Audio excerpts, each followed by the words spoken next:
창세기 39장을 통해서 범사에 형통한 요셉, 형통이 무엇인가 라는 제목으로 말씀을 드리려고 합니다.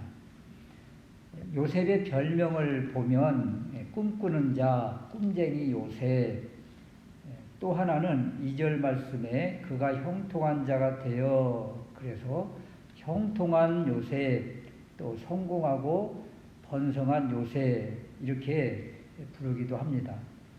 많은 이들이 형통, 번성, 성공을 잘 먹고 잘 사는 것, 또는 높은 지위와 권력을 가진 것으로 생각하는 경우가 많습니다.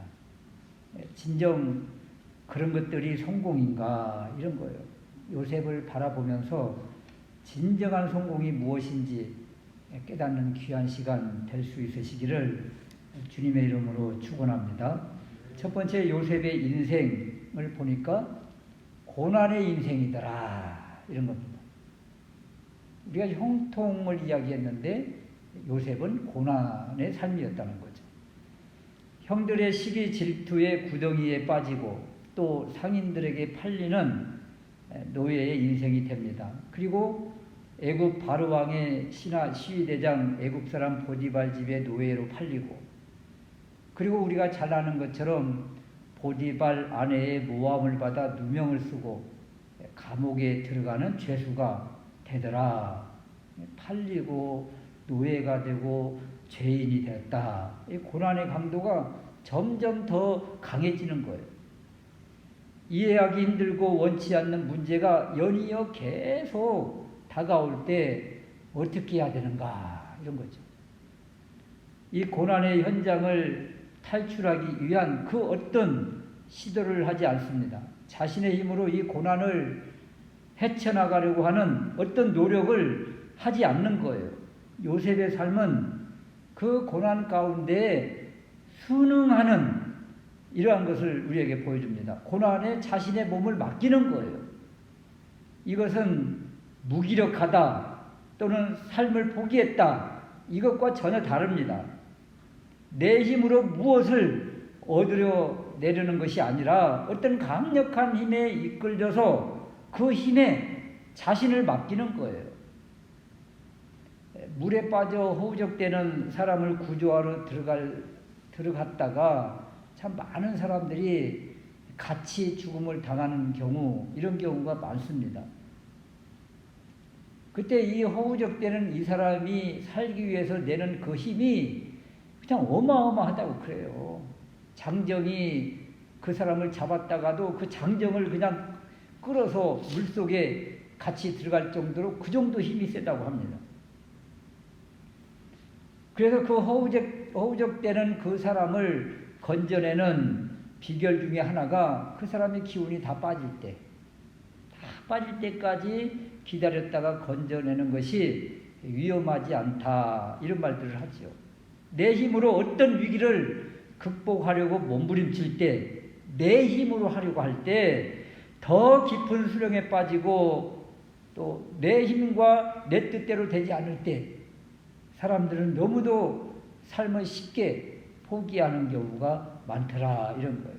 그럼 요셉은 어때요? 지금 고난의 그 현장에서 자신이 맡은 그 일에 최선을 다하고 있는 거예요. 이것이 바로 고난을 이기는 비결 중에 하나라는 거죠. 그랬더니 4절 말씀에 요셉이 그 주인에게 은혜를 입어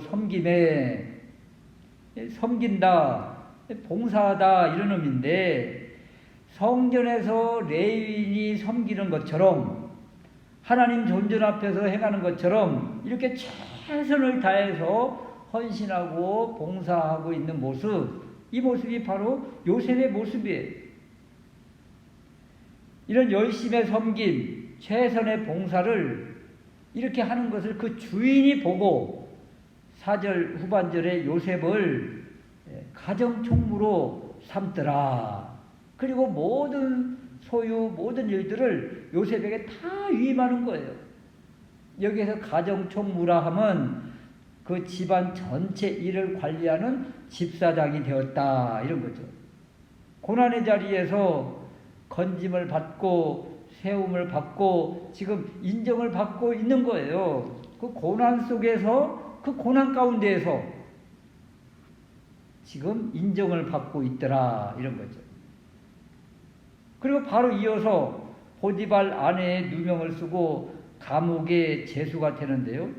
노예에서 죄수가 되어 더 깊은 나락, 더 중한 고난으로 들어갑니다. 왜 이렇게 인생이 힘들까 하면서 무기력하게 인생을 포기하지 않습니다. 그는 어디에 있든지 상관없이 내가 호흡하고 지금 살아있다면 나의 할 일은 최고 최선의 삶을 사는 것이다. 이것이 바로 요셉의 좌우명 같아요. 감옥에 들어가서도 최선을 다한 그 삶을 사는 겁니다. 22절 말씀에 감옥의 삶이 어떤가? 전옥이 옥중 죄수를 다 요셉의 손에 맡김으로 그 재반 사물을 요셉이 처리하고 전옥은 그의 손에 맡긴 것을 무엇이든지 돌아보지 아니하였으니 그 옥에서도 보디발 집에서 가정 총무가 된 것처럼 옥에서도 인정을 받고 옥에서 하는 그 모든 일들을 다 담당하는 그런 일을 지금 하고 있는 거예요. 맡긴 일에 최선을 다하니까 어디에 있든지 그 하는 일에 대해서 인정을 받고 그 주인들이 믿어주고 있다는 거예요. 인생에 더 중한 고난에 처하고 어려움에 빠지지만 낙심하지 아니하고 그 있는 자리에서 최선을 다하는 삶을 사니까 맡긴 이에게, 그 주인에게 신뢰를 주더라, 이런 것입니다. 우리 믿음의 사람의 삶의 모습이 이러해야 되지 않겠는가? 내가 조금 더 편하기 위해서 일들을 다 뒤로 한다면 나를 고용하는 그 고용주가 어떻게 바라보겠는가, 이런 거죠. 또 이 사람 저 사람 눈치 보면서 일을 하는 것이 아니라 이 요셉의 하는 일들을 보니까 누가 보든지 그것과 상관없이 맡은 일에 최선을 다하는 이러한 삶이 바로 고난을 이기게 한다는 거예요. 이런 삶의 자세가 고난을 즐기게 한다. 그 고난을 이기게 한다. 그 고난의 시간을 단축시키고 고난을 빠져나오는 지름길이다. 이것을 요셉을 통해서 지금 우리에게 주고 있는 것입니다. 그러면 우리의 삶의 일터, 삶의 자리에서 우리가 어떤 삶을 살고 있는가, 이런 것이죠. 힘들고 어렵다고 자꾸 일을 뒤로 하고 있는 것은 아닌지. 요셉 보십시오. 힘들면 힘들수록 더 최선을 다하는 그러한 삶을 살고 있더라. 우리 크리스찬들이 있는 현장, 자리, 일터에서 이런 삶을 산다면 참 어디에 있든지 요셉처럼 인정받는 그런 삶이 되지 않겠는가, 이런 것입니다. 두 번째, 우리가 요셉을 통해서 진정한 성공이 무엇인가, 이런 것을 배워야 되겠는데요. 요셉을 형통한 사람, 성공한 사람, 번성한 사람이라고 하는데 무엇을 성공이라고 하고 번성이라고 하고 형통이라고 하는가? 예수 믿으면 범사의 모든 것이 원하는 대로 잘 되고 복을 받는다. 요셉이 보디발 집에서도 잘 되고 가정총무가 되고 언제나 어디서나 머리가 되고 성공한 사람이 되었다. 이것을 가지고 성공이라고 하는가요? 어찌 보면 이렇게 머리가 되려고 하는 그냥 복복하는 것들은 기복신앙이고 번영신앙이에요. 요셉의 번성, 형통의 이유를 보십시오. 무엇을 보고 형통하다고 하는가? 무엇을 보고 성공했다고 하는가? 보디발 집에서 가정총무가 되었다고, 감옥에서 모든 일을 맡은 죄수들의 그 위에 있다고, 그렇다고 해서 성공했다고 하던가요? 2절 말씀에 보면 여호와께서 요셉과 함께 하심으로 그가 형통한 자가 되었다. 여호와께서 요셉과 함께 하심으로. 형통의 이유는 요셉이 무엇을 잘하고 자리가 높은 위치에 올라서 그래서 형통했다, 그렇게 말하지 않습니다. 하나님이 요셉과 함께 하심으로 형통한 자라는 거예요. 형통, 성공, 번성, 우리가 생각하는 물질적인 부요, 권력, 합격, 승진, 이런 것이 아니라 하나님이 함께 하시느냐 아니냐, 여기에 달려있다는 거예요. 여기에 모든 것을 다 가진 권력과 부요를 가졌다 할지라도 하나님이 함께하지 않으신다, 그렇다면 그것은 모래 위에 쌓은 성과 별반 다를 바가 없다. 요셉이 감옥에서는 어때요? 20절 후반절 말씀에 요셉이 옥에 갇혔으나 21절 말씀에 여호와께서 요셉과 함께 하시고 그에게 인자를 더하사 전옥에게 은혜를 받게 하심에 23절 후반절에 이는 여호와께서 요셉과 함께 하심이라. 여호와께서 그의 범사에 형통케 하셨더라. 형통이라는 이 단어에는 반드시 여호와께서 함께 하심이 동반되어 나타납니다. 그러므로 하나님이 함께 하심이 형통이라는 거예요. 내가 비천에 처하고 실패의 자리에 있을지라도, 고난과 고통 가운데 있을지라도 그곳에 하나님이 함께 하시면 그곳이 형통의 자리고 그것이 바로 성공이고 번성이다, 이렇게 말씀하십니다.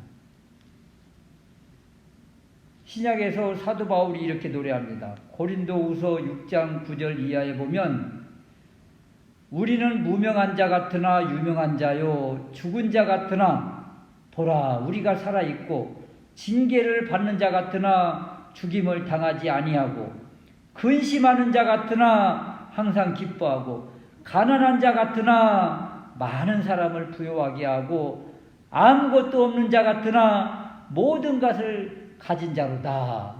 이 말씀에 보면 현재 무명한 자, 죽은 자, 징계를 받는 자, 근심하는 자, 가난한 자, 아무것도 없는 자, 이렇게 본다는 거예요. 밖에 있는 사람들이. 이 노래를 할 때 어떤 상황이었는가 하면 고린도후서 6장 1절에 보니까 우리가 하나님과 함께 일하는 자로서, 이렇게 시작을 했거든요. 고린도후서 6장은 하나님과 함께 일할 때 바울의 모습이 어땠다고요? 무명한 자 같고, 죽은 자 같고, 징계를 받는 자 같고, 근심하는 자 같고, 가난한 자 같고, 아무것도 없는 자 같고, 이런 모습이었다고요. 그런데 하나님과 함께 계시니까 유명한 자가 되고, 살아있고, 기뻐하고, 부유하게 되고, 모든 것을 가진 자라고 이렇게 찬양하고 있는 것입니다. 하나님과 함께 일하고 있다. 그러면 물질적, 육체적으로는 망하는 자같이 보였지만 겉사람은 날로 후패하고 죽어가는 것 같지만, 썩어가는 것 같지만 속사람은 날로 강했다. 이것이 바로 성경에서 말하는 성공입니다. 번성입니다. 형통입니다.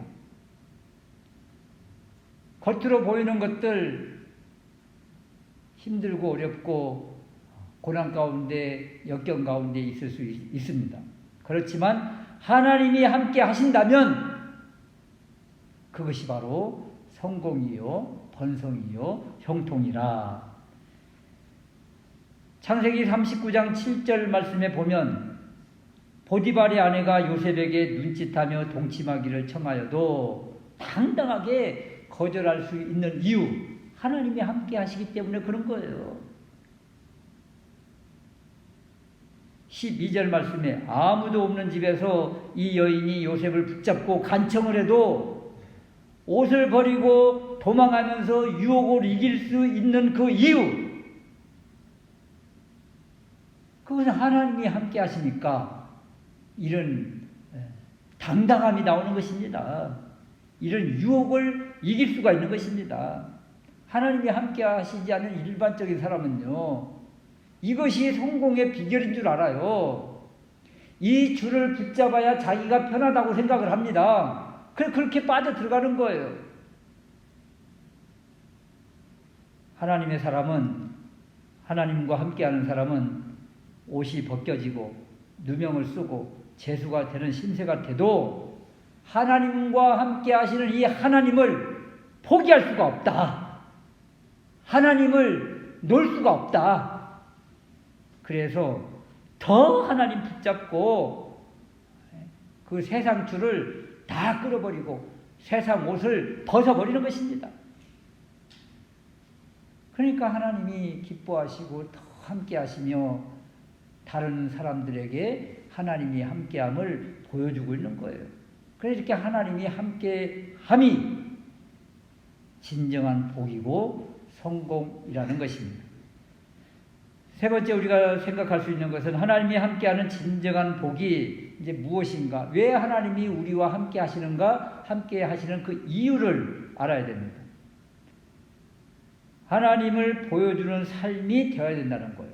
3절 말씀에 보디발 집의 노예인 요셉을 그 주인이 봅니다. 보디발이 요셉의 하는 일들을 다 보는 거예요. 요셉을 보는 거예요.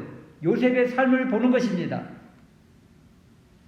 그랬더니 그 주인이 여호와께서 함께 하심을 보며 또 여호와께서 그의 범사에 형통케 하심을 보았더라. 애굽인 이방인인 시위대장 이 보디발이 요셉을 관찰하다가 요셉과 함께하는 하나님을 봤다는 거예요. 그리고 하나님이 복을 주시는 것을 보고, 이야, 저 요셉이 오고 나서부터 하나님이 복을 주시기 시작하는데 그 가정에 풍성한 복이 막 넘치는 거예요. 이것을 그 주인이 보고 지금 느끼는 거예요. 알고 있는 거예요. 요셉이 이 가정의 노예로 들어오면서 이 가정에 복이 임한다. 이것을 보디발이 보고 요셉이 섬기는 하나님도 보고 있다는 거예요. 이런 것은 성경에 너무도 많습니다. 야곱이 밧단 아람의 외갓집 라반의 집에 갔습니다. 그 집이 어떻게 됐다고 했어요? 야곱이 오기 전과 야곱이 오고 난 후에 부유함이 달랐다. 외삼촌 라반이 고백을 했잖아요. 창세기 30장 27절 말씀에 라반이 여호와께서 너로 인하여 내게 복 주신 것을 내가 깨달았다. 외삼촌 라반이 야곱이 오고 나서부터 그 가정에 복이 임한 것을, 복이 넘친 것을 봤다는 거예요. 야곱이 일하는 것과 그리고 야곱에게 하나님이 함께 하심을 이 외갓집에 있는 라반, 외삼촌 라반이 봤다. 이삭은 어때요? 창세기 26장 28절에 보면 아비멜렉과 그 친구 아우삭과 군대장관 비골이 이삭을 찾아와서 하는 말인데, 여호와께서 너와 함께 계심을 우리가 분명히 보았다. 이방인들이 이삭을 바라보면서 야, 저기 하나님이 함께 계신다. 신이 함께 하고 있다. 이것을 봤다는 거예요. 이것을 봤다. 그리고 그들이 언약을 맺자고 와서 제의를 먼저 손을 내밉니다. 하나님이 아브라함, 이삭, 야곱, 요셉에게 함께 하신 이유가 무엇입니까? 함께 하심, 이것이 형통이고 번성이고 성공인데 아브라함, 이삭, 야곱, 요셉을 성공하고 형통케 하신 이유가 뭐예요? 주변 사람에게 이 살아계신 하나님을 보여주라는 것입니다. 그리고 그들도 하나님 안으로 들어와서 이 복을 같이 누리자. 이것이 하나님께서 아브라함과 이삭과 야곱과 요셉에게 임하신 그 이유라는 거예요. 너희들만 형통하고 번성하게 하는 것이 아니다. 너를 보고 하나님이 계시다는 것을 만인들이 알게 하라. 그러므로 믿음의 사람, 하나님의 사람은 자기 혼자 잘 먹고 잘 사는 그 성공을 향해서 가는 것이 아닙니다. 우리를 통해서 주변 사람이 잘 돼야 되는 거예요. 우리가 믿는 하나님을 우리의 삶 가운데서 믿지 않는 그들에게 보여주는 것입니다. 어떻게 보여줍니까? 무엇으로 보여줍니까? 요셉을 보니까 삶으로 보여주는 거예요. 야곱을 보니까 삶으로 보여주는 거예요. 그들은 살면서 정말 최선을 다하는 믿음의 삶을 살았습니다.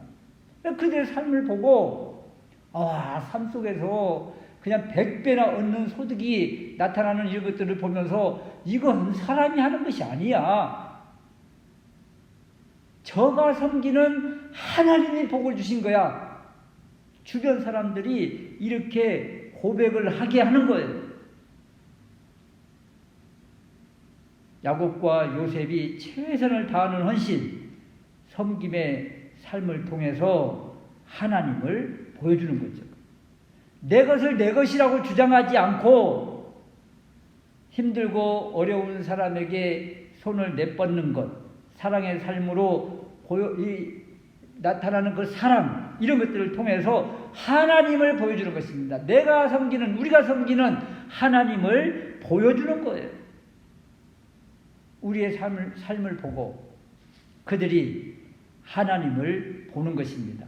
그리고 그들이 하나님 안으로 돌아오는 것, 이것이 바로 하나님께서 우리에게 복을 주신 이유이고 우리를 형통케 하신 이유이고 우리를 성공하게 하신 이유라.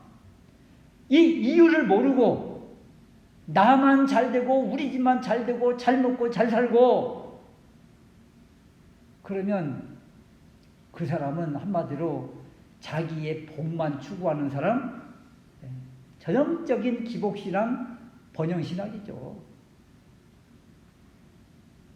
하나님이 우리에게 복을 주시고 은혜를 주시고 형통케 하시고 번성케 하시고 함께 하신 이유는 우리를 통해서 죽어가는 영혼에게 복음을 주라고, 사랑을 주라고, 하나님은 살아계시다는 것을 보여주라고, 그리고 그들이 하나님 안으로 들어오라고 우리를 모델로 세우셨다. 그러기 위해서 하나님이 우리와 함께 하신다. 이런 것입니다. 야곱이 밧단 아람 외갓집에서 라반에게 하나님을 알게 했습니다. 이삭이 아비멜렉 왕에게 하나님 안으로 돌아오게 했습니다. 요셉이 보디발 집에서 그리고 감옥에서 여호와 하나님을 보여주면서 하나님을 소개하고 있는 거예요. 이것이 바로 요셉이 애굽까지 내려와야 하는 이유인 것입니다. 애굽에 죽어가는 영혼이 있다. 살려야 될 영혼이 있다. 더 원대한 꿈은 애굽 나라를 살려야 된다. 애굽 주변에 있는 나라들을 살려야 된다. 그들이 큰 흉년을 만나면 다 죽어갈 텐데 이 죽어가는 영혼 살리게 하기 위해서 하나님은 요셉을 애굽의 선교사로 보내신 거예요. 쉽게 말하면. 그래 애굽의 그 백성들이 하나님을 알지 못하던 사람들이 요셉이 섬기는 하나님을 알게 되는 거죠. 하나님은 살아계시고 우리와 함께 하십니다. 우리와 함께 하십니다. 이것이 가장 큰 복이라는 거예요. 자격 없는 우리에게 하나님을 알게 하신 것, 예수 그리스도를 통해서 하나님을 알게 되고 하나님께 기도하게 되는 이런 큰 은혜 받은 이가 바로 우리 아닙니까? 그러면 요셉을 통해서, 야곱을 통해서, 이삭을 통해서 우리에게 주신 가장 큰 은혜는 내가 너와 함께 있다. 이것이 바로 형통이고 번성이고 성공이라. 그런데 우리는 세상적인 성공과 형통과 번성에 목이 말라서 그 세상 것만 추구하고 세상 것이 조금 부족하다고 실패한 자처럼 그냥 탄식하고 하나님을 원망하고 있는 것은 아닌가? 다시 한번 우리의 신앙을 뒤돌아보고 내가 바로 성공한 자고 형통한 자고 번성한 자구나. 하나님이 나와 함께 하시구나. 이 하나님의 함께 하심이 진정 최고의 복이라는 것을 깨닫고 복 있는 사람으로서 믿음의 삶을 살고 하나님께 다 영광 돌리는 그런 은혜가 있으시기를 주님의 이름으로 축원합니다. 아멘.